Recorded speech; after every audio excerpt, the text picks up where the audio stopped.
il a me donné tout, il a donné tout tout le monde, dans le sens de provoquer que les gens travaillent ensemble, ils improvisent, ils cherchent, d'exprimer les choses qu'ils veulent exprimer. La relation, bon, nous on a 27 ans, 28 ans maintenant d'évolution. Lui, il a 40 ans. Et la chose qui me touche beaucoup toujours, il a un souvenir de tous les élèves. Et moi, par exemple, quand j'étais là, ça a fini avec le clown. Maintenant, ça a passé au bouffon, au mélodrame. Ça a continué. Et il a dit toujours moi que c'est les élèves qui amènent lui plus loin. L'idée du voyage, du déplacement, c'est toujours quelque chose qui m'a intéressé. Je veux dire, moi je suis un voyageur émerveillé de la vie des choses, c'est ça. Et dans le théâtre, j'aime bien on fait un voyage attentif. J'aime bien le voyage de Dante, j'aime beaucoup ça.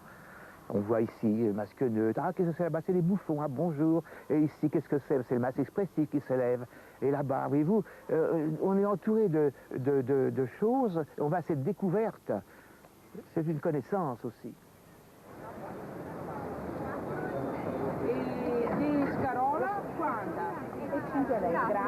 50 ans exactement après être venu pour la première fois en Italie, en 1948, Jacques Lecoq arpente les marchés de Padoue, là où les marchands de bestiaux inventèrent autrefois les personnages et le langage même dont la Commedia dell'arte s'est inspirée.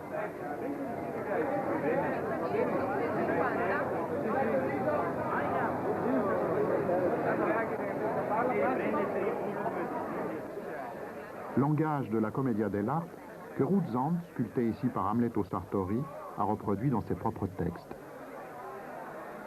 Je crois que pour lui, c'était très très important d'avoir commencé à Padoue con Ruzzante. Alors, il a découvert la force d'un auteur qu'il était un comédien, qu'il était le chef d'une origine culturelle qui après il est arrivé en France, qui est arrivé à travers la Commedia dell'arte par toute l'Europe.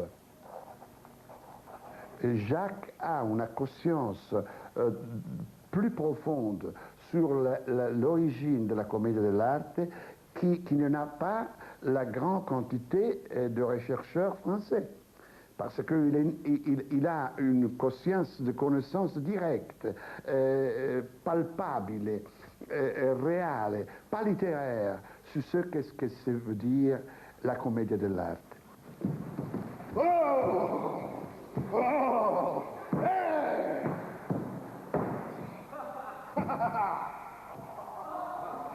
C'est Strehler qui m'a dit un jour, tu sais, la Commedia dell'arte, ça n'existe pas.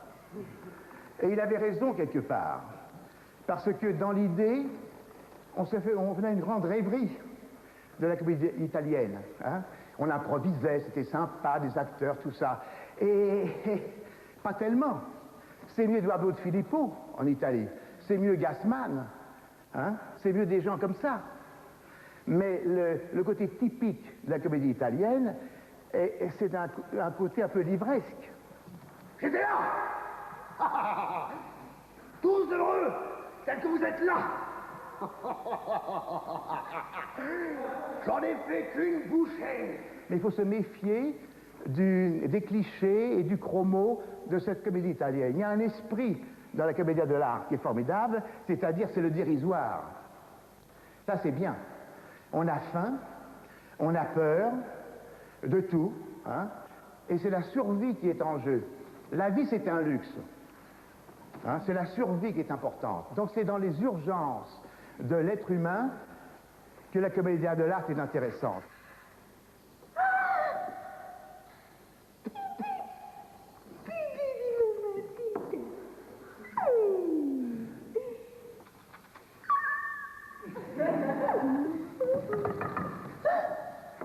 Je fais quoi exactement avec le tabouret? Le tabouret, vous m'aviez dit de l'apporter là-bas, hein, c'était ça? Ah oui.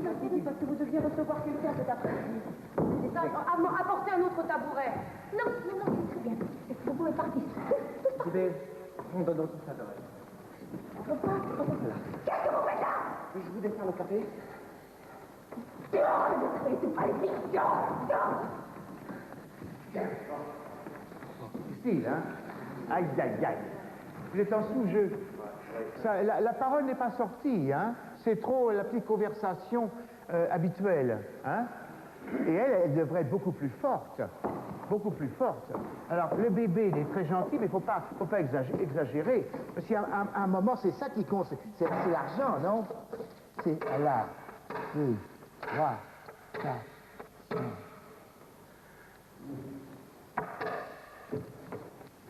Personne qui regarde, non? C'est quelqu'un qui va regarder là, non?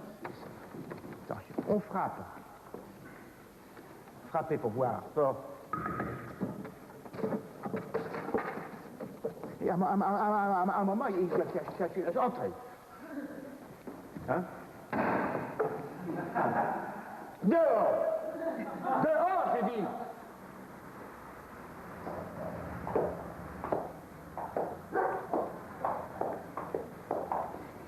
Voilà, alors c'est le grand lieu de Sartori.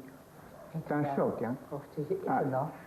Alors on retrouve des choses comme ça, comme le mannequin qu'il avait dans son atelier en bois, et puis Donato a apporté des masques de Bali. Alors là, on est dans un endroit central où les masques ont pris un essor et ont renouvelé dans le monde leur jeu et leur construction.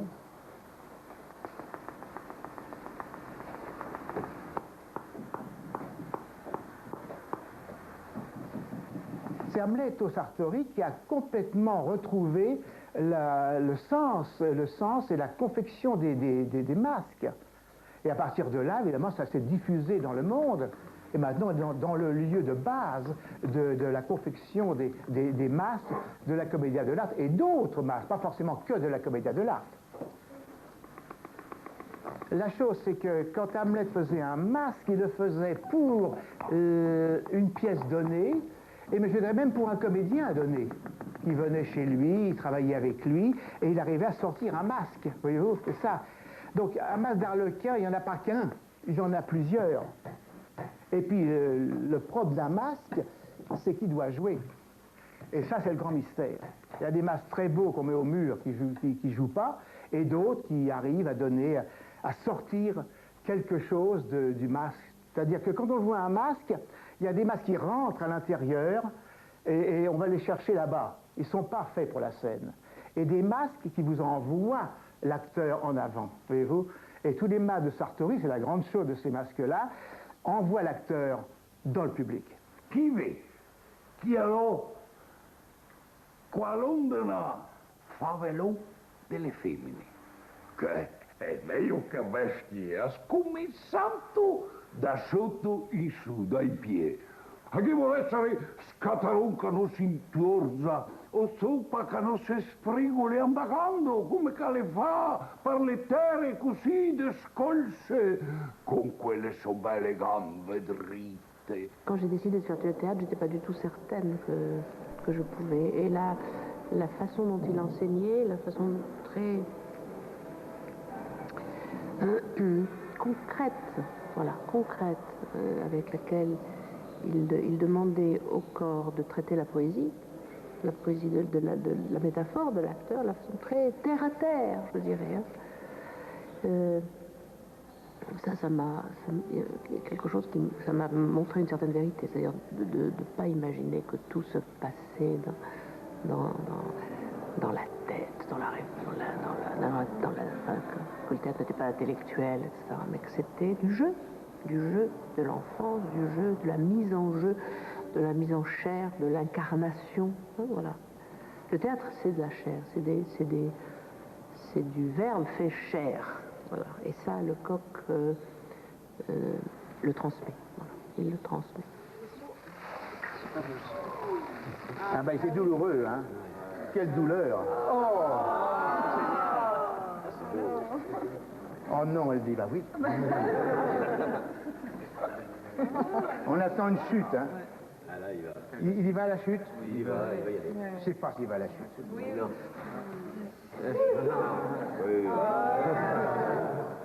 Regardez ça, c'est beau, non?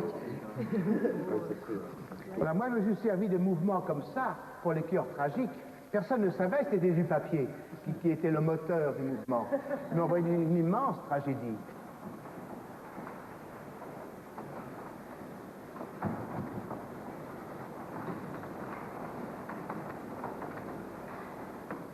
Ils sont venus me chercher. Ils ne m'ont pas laissé le choix. Ou bien tu es avec nous, ou bien on te désarme. Me désarmer, c'est me tuer. J'ai dit d'accord. Je voulais me tenir loin, un peu à l'écart. Les rues étaient barrées par les gibbondés de canon. Le quartier était bouffé. On dominait les maisons depuis l'autoroute. Sur chaque colline, des armes lourdes.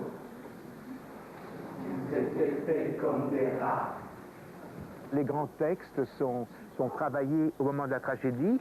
On se sert aussi de cette période pour sortir la voix, car à l'école on ne travaille pas le diaphragme pour poser sa voix. Elle se pose dans l'action même du mouvement, elle se pose dans le désir de parler aux autres, et puis dans la grande transposition qu'offre le cœur et sa voix commune.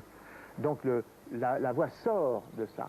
Et donc les textes que nous prenons sont des textes qui ont un corps. Alors chez Racine, on va le trouver ce corps. Chez Azama, on va le trouver chez les Grecs, évidemment, parce qu'ils en font partie tellement que dedans, on retrouve les rythmes de la mer, d'où la tragédie est née, je veux dire, en même temps. Et ça, c'est très, très important. On va prendre le collectif de la voix commune. Alors l'idée, c'est de parler dans la bouche de l'autre à partir d'un petit noyau, une petite cellule de deux, et on fait un conglomérat, et au fur et à mesure, on s'inscrit à parler dans la voix d'un autre. Pas forcément dans la voix de celui qui a piloté le début. On peut prendre un fil n'importe où. De manière qu'on essaye de sentir qu'une voix commune s'élève. Hein? C'est ça. Allez. Les gens en bas attendaient le massacre. 3 jours, ils ont attendu comme ça que le massacre commence. On a pilonné des tonnes de bombes. La consigne, liquider tout le monde. On a tué à main nue. J'étais comédien, je gagnais ma vie comme comédien, mais j'étais, à mon sentiment d'alors, mauvais comédien. Et malheureux de me dire, est-ce que tu vas toute ta vie faire un métier en te sentant mauvais? Avec en même temps pas du tout envie de faire autre chose. Évidemment. Et donc c'était là la contradiction merveilleuse, le chaos dans lequel l'école m'a mis. L'école m'a mis dans un chaos qui m'a fait naître.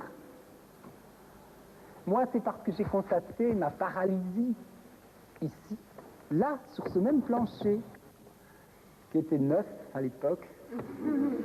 J'ai constaté ma paralysie et j'ai compris que je devrais écrire pour des gens qui ne sont moins paralytiques que moi, que j'allais danser à l'intérieur, par vous, voilà, par d'autres. On a tué de toutes les manières. M16, Kalash, grenades, mitrailleuses légères, MPK, lance-roquettes anti-chars qu'on jetait sur les gens, mortier de 52, orgue de Staline, arme blanche. Et même la pierre que tu fais tourner au bout de la ficelle, au-dessus de la tête.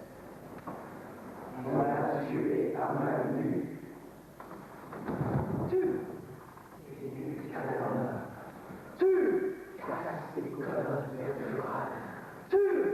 Étrangle avec un fil de nylon. Paralyse avec une aiguille dans la nuque. Enfonce un poignard dans les seins. Vise les artères avec ton poignard. Et la carotide est sous la clavicule. Et bien sûr, au cœur. cette écriture qui est une écriture de parole, une écriture aussi de gestes, parce que quand on parle d'écriture, il faut mélanger les deux. L'écriture n'est pas simplement qu'un phénomène d'écrire des mots, c'est aussi d'écrire des gestes dans l'espace, c'est aussi une écriture. Mais ce qui relie un petit peu tous ces gens et les créateurs à l'école, c'est un sens justement de cette présence dynamique de la parole ou des gestes, c'est-à-dire d'être relié à une dimension qui est celle de l'espace, celle de force et de conflit, et celle du rythme. Donc il y a un fond commun qui est là, c'est-à-dire qu'il n'y a pas de discours quand on parle ici, c'est une parole que l'on dit. Et pour moi, je fais une différence entre le discours et la parole. Le discours explique, comme la pantomime peut expliquer par des gestes des choses, tandis que la parole agit, elle est acte. Respectez votre sang. Allez un peu plus vite. J'ose vous en prier. Sauvez-moi de l'horreur de l'entendre crier. Ne me préparez point à la douleur éternelle de l'avoir fait répandre à la main paternelle. Non, madame, en mon sang, ma main n'a point trompé. Mais l'ingrat, toutefois, ne m'est point échappé. Une immortelle main de sa perte chargée, Neptune me la doit, et vous serez vengé. Neptune vous la doit. Tu dois le faire, Neptune, tu dois le faire plus. Un peu plus. Neptune vous la doit. Tu vois que ce soit plus. Sois pas trop lent. Neptune me la doit, et vous serez vengé. Neptune vous la doit, quoi? Vos voeux hérités ont... Quoi? Très bien. C'était plus. J'aimais bien celle-là. C'était plus réaliste. C'était la plus réelle que. Oui, et puis elle est devenue plus sarcastique. Elle est devenue, en général, elle est devenue plus. Et entre les deux, oui, c'est devenu bien ça. Parce que j'ai bien aimé ça. Je ferai Neptune, je ferai encore une, hein, et j'essaierai de faire le Neptune vous le doit, de le marquer dans l'émotion, avant de le dire. Le goût de la forme, si on veut, au théâtre, m'est venu par justement ce travail chez Lecoq, et que même l'instantané, c'est une forme. Même ça, c'est une forme. Au cinéma, par exemple, l'instantané de Cassavetes, c'est une forme. C'est devenu une forme importante au cinéma. Donc, même au théâtre, le côté... on me dit, tiens, il parle, il joue, il clappe, et hop, il y a quelque chose, hop, quelque chose d'autre. Moi, mon rêve, c'est ça, le théâtre, c'est que, au contraire, que chaque pensée, que chaque réaction soit le moment même et qu'on a l'impression qu'elle vive et que ce ne soit pas toujours de grands trucs, une chose pour 5 minutes, n'est-ce pas? Parce qu'en général, le théâtre, c'est une grande chose pour 5 minutes, ou pour 10 minutes. Mais d'avoir chaque seconde les émotions, les changements qui se passent dans une comme dit Bergson, qui dit qu'on a justement, chaque instant est différent chez l'être humain, et c'est comme ça, chez l'acteur, devrait être aussi comme ça. Et ça, c'est pas une contradiction à ce que j'ai appris chez Lecoq. Sauvez-moi de l'horreur de l'entendre crier. Ne me préparez point à la douleur éternelle de l'avoir fait répondre à la main paternelle. Et lui dit quoi? Non, madame, en mon sang, ma main n'a point trompé. Oui, c'est-à-dire qu'il ne prend pas cette intimité. Ah non. Que l'ingrat, toutefois, ne m'est point échappé. Une immortelle main de sa perte chargée, Neptune me la doit, et vous serez vengé. Il avait une chose qui était pour un metteur en scène très intéressant. Il m'a une fois dit que pour lui, la scène, c'était comme une assiette portée par une aiguille, et qu'il fallait toujours penser que dans des rapports d'espace, comment on répartissait les choses, comment pouvait être l'équilibre. Si on mettait tout à coup tout d'un côté, que ça balançait comme une assiette qui balançait. Il y avait des choses tellement passionnantes, une espèce de alchimie et un savoir antique, je dirais même, un savoir profond sur certaines lois et certaines lois poétiques du théâtre. Bon, règle du jeu est simple, je chauffe mon centre, puis à un moment, ça suffit, dit le public. Je dois donc changer, et je déséquilibre le plateau. Quelqu'un rentre pour équilibrer le plateau. Elle rentre dans le temps juste. Hein? Elle va juste, c'est-à-dire qu'il y a un moment où le temps est un peu suspendu. Hein? C'est pas militaire. Et la personne qui rentre, attention c'est la règle, dirige le jeu. Elle déséquilibre et moi, je rééquilibre le jeu. Mais elle attend bien que je sois immobile pour créer un nouveau déséquilibre. Ça va, ça? Bon, à un moment, ça suffit, dit le peuple. Elle continue à diriger et je ne réponds pas. Donc c'est mon refus qui crée un déséquilibre et fait entrer le suivant ou la suivante. À la place juste. La tragédie, pour ça la tragédie française qui est très belle dans ses textes, évidemment, il manque pour moi le cœur. Parce que le cœur, c'est quand même une expression formidable. C'est lorsque la foule trouve ses structures, s'organise pour quelque chose. Et le cœur, c'est le peuple de la cité, c'est tous ces gens qui se réunissent et qui battent d'un même métronome, c'est ça, au service évidemment d'un héros.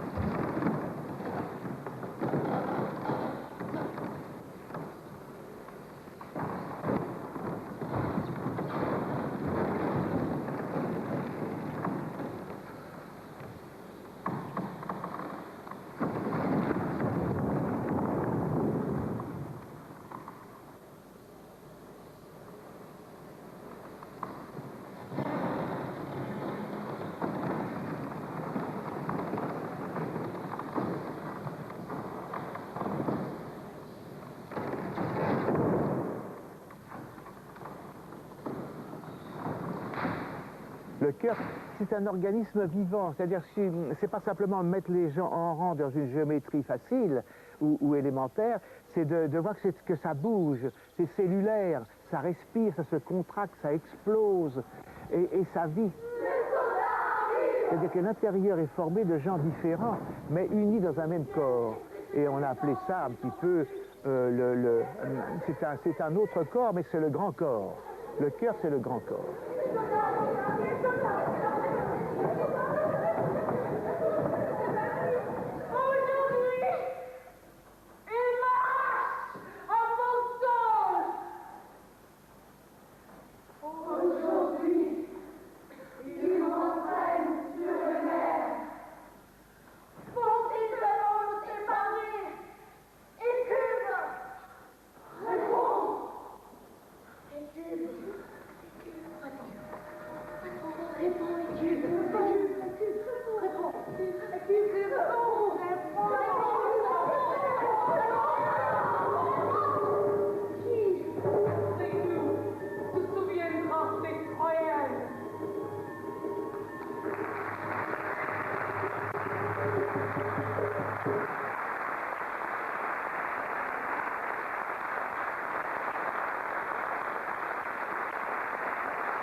Bien. Alors, l'impression du public. Oh, dur. Différent? Oui. Dur? Oui. Mais assez juste quand même. Oui, oui. Hein? Le cœur des hommes a augmenté. Oui? On a changé le texte. Mal vécu? Non, mais il y avait une voix qui était plus belle. Qui était plus belle. On en parlera de moment, je ne veux pas faire une critique parce que c'était quand même bien. Mais si on jouait une autre fois, il y aura un autre public, ce serait différent. Hein? Parce que là c'est peut-être un public plus juste. Là, vous êtes battu un peu plus, non? Ah, il fallait y aller, hein? Non, c'est bien. Voilà, bon, alors on va... Reposez-vous bien. Et alors, on se voit demain, hein?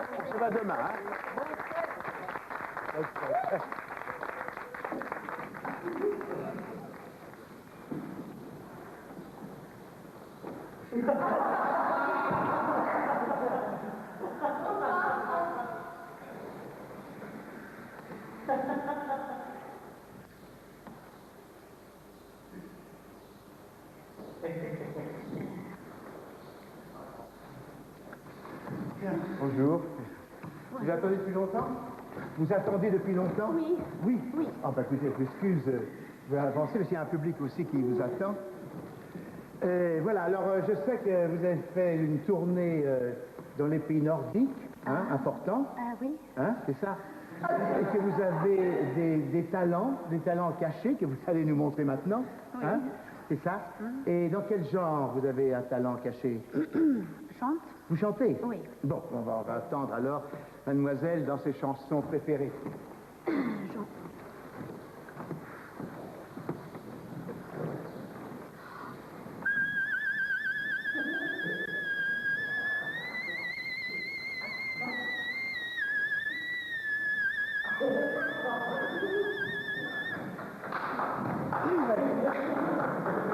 Très bien. Oui, parce que là, voyez-vous, alors là, c'est un exploit aussi. C'est rare que quelqu'un d'autre puisse faire ça. Hein? C'est jeune que ça vous a pris, cette voix? Non. Non? Votre mère n'avait pas la même voix? Non. Non. Ah non, donc c'est une chose à vous. Oui. Vous avez longtemps travaillé, ça? Non. Ah non, donc c'est de naissance? Oui. Ah bon? Ça fait mal quand vous chantez? Est-ce que ça vous fait mal quand vous chantez? Non. Ah non? C'est parce que vous avez quand même un effort à faire important. Oui. Oui. Hein? Oui. Très bien. Oui. Ben écoutez, je vous félicite. Ah, merci. C'est ça. Alors, l'important c'est de se poser sur le public et de réagir à chaque chose. Comme une balle de ping-pong. Vous savez, les petites balles à la fête de ping-pong, à la fête foraine qui sont sur les jets d'eau. J'ai l'impression toujours que le petit nez rouge, c'est ça. Et que les jets d'eau, c'est le public. Et on pose le petit nez rouge sur le public. Et c'est ça.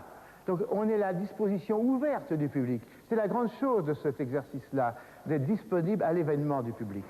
Pour vous, tout de suite, deux frères exceptionnels, les Wronski.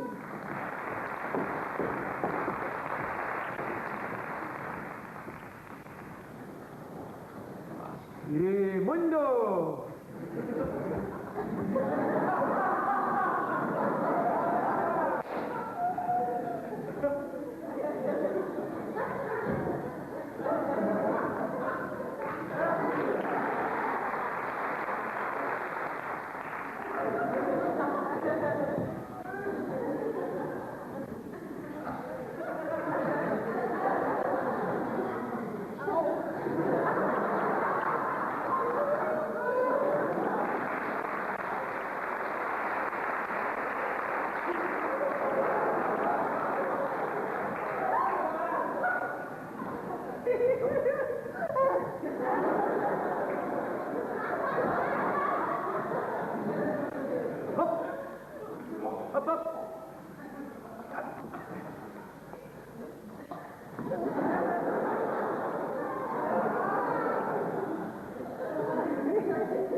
Dans les clowns, il y a le clown de théâtre et le clown de cirque. Alors le clown de cirque, il était franchement mort. Il n'y avait plus de clown de cirque. Au cirque, il sont arrivés les acrobates, des choses comme ça. Et c'est au fond, encore une fois, les mimes qui sont descendus au cirque pour redonner une vie aux clowns. Mais je sépare bien les clowns de théâtre, qui sont des clowns de situation dramatique, et le clown de cirque qui s'esclave, qui fait des pitreries. Le clown, c'est plus fort que ça au théâtre. I don't want to set the world on fire. I just want to start a flame in your heart. In my heart there is but one desire, and that one is you. No other will do. I've lost all ambition, worldly faith. I just want to be the one you love. And with your admission, honey, that you feel the same, I've reached the goal I'm dreaming of. I don't want the world on fire. just want to start a flame in your heart. Pour moi, c'est devenu tellement important, pour moi, mais pour les élèves aussi, que ce petit nez rouge qui est devenu un uniforme, en sous-titré le clown, c'est un masque. C'est un masque qui sort de la personne son propre dérisoire. Et c'est ça qui est important.